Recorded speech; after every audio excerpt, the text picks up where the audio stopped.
أكبر الله أكبر لا إله إلا الله الله أكبر الله أكبر ولله الحمد. الحمد لأہلہ والصلاة علی اہلہا اما بعد. عورت اور باشعور بچے کا ذبیحہ. اگر نابالغ بچہ باشعور ہو اور اللہ کا نام لے کر ذبح کرنے پر قادر ہو تو اس کا ذبیحہ حلال ہے. نیز عورت کے لیے بھی جانور ذبح کرنے کی اجازت ہے، لہٰذا مسلمان عورت کا ذبیحہ بھی حلال ہے. فتاوی شامی. ذبح کی جگہ حلق اور لبہ کے درمیان ہے، یعنی ٹھڈی کے نیچے سے سینہ شروع ہونے کی جگہ تک ذبح کی جگہ ہے. ہدایہ. گدی کی طرف سے جانور ذبح کرنا. حلق کے بجائے گدی کی طرف سے جانور کو ذبح کرنا مکروہ ہے، تاہم اگر رگیں کٹ جائے تو جانور حلال ہو جائے گا. فتاوی شامی. ایک آدمی سے سب رگیں نہیں کٹی. اگر ایک شخص نے جانور ذبح کیا لیکن اس سے 3 رگیں نہیں کٹی، پھر دوسرے شخص نے باقی رگیں ذبح کی، تب بھی دونوں پر بسم اللہ پڑھنا ضروری ہے. اگر کوئی ایک جان بوجھ کر بسم اللہ چھوڑ دے گا تو جانور مردہ ہوگا. فتاوی محمودیہ. جانور ذبح کرتے وقت چھوٹ کر کھڑا ہو گیا. اگر جانور کو ذبح کرنے کے لیے زمین پر لٹایا گیا اور ذبح کرنے والے نے چھری لے کر بسم اللہ اللہ اکبر بھی پڑھ لیا کہ اچانک جانور چھوٹ کر کھڑا ہو گیا، پھر جانور کو پکڑ کر دوبارہ لٹایا گیا، تو اب ذبح کرنے والے کے لیے دوبارہ بسم اللہ اللہ اکبر پڑھنا ضروری ہے. فتاوی عالمگیری. داہنے ہاتھ سے ذبح کرنا ضروری نہیں. داہنے ہاتھ سے ذبح کرنا واجب نہیں ہے، صرف بہتر ہے، لہٰذا بائیں ہاتھ سے ذبح کیا ہوا جانور بھی حلال ہے. فتاوی محمودیہ. ضروری تنبیہ. قربانی کے جانور کا خون، ہڈیاں، اوجھڑی اور اس کے علاوہ دیگر اشیاء کو عام راستوں اور گزرگاہوں پر ڈال دینا بڑی بے ادبی کی بات ہے.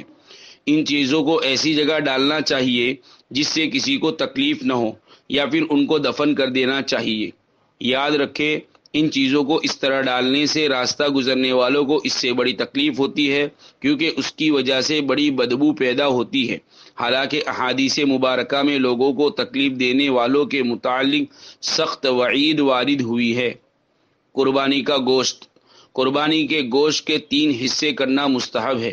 افضل اور مستحب یہ ہے کہ قربانی کے گوشت کے 3 حصے کر کے ایک حصہ اپنے اہل و عیال اور گھر والوں کے لیے رکھے، اور ایک حصہ رشتہ دار اور دوست و احباب میں تقسیم کرے، اور ایک حصہ فقراء مساکین میں تقسیم کرے.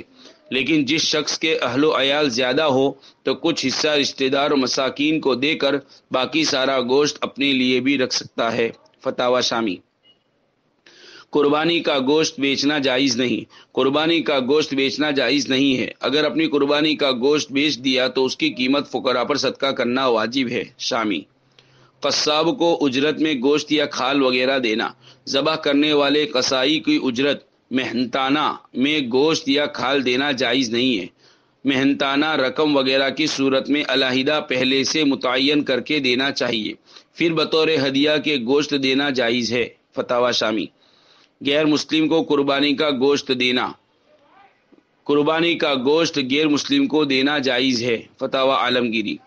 حلال جانور کے حرام اعضاء. مذبوحہ حلال جانور کی 7 چیزوں کا کھانا حرام ہے. نمبر 1 بہنے والا خون. نمبر 2 مذکر یعنی نر کی پیشاب گاہ. نمبر 3 مؤنث یعنی مادہ کی پیشاب گاہ. نمبر 4 خصیتین یعنی فوطے. نمبر 5 گدود، خون جم کر گٹلی کی صورت ہو جاتی ہے، اس کو گدود کہتے ہیں. نمبر 7 مثانہ، پیشاب کی تھیلی. نمبر 7 پتا. شامی جلد نمبر 5. قربانی کی کھال کا استعمال. بہتر یہی ہے کہ قربانی کی کھال صدقے میں دے دی جائے، تاہم اس کو اپنے ذاتی استعمال میں لانا بھی جائز ہے. مثلا چمڑے کو دباغت دے کر مسلح بنانا یا چمڑے کی کوئی چیز بنا کر استعمال میں لانا. اسی طرح مالدار اور غریب کو بھی بطور ہدیہ کے دے سکتے ہیں.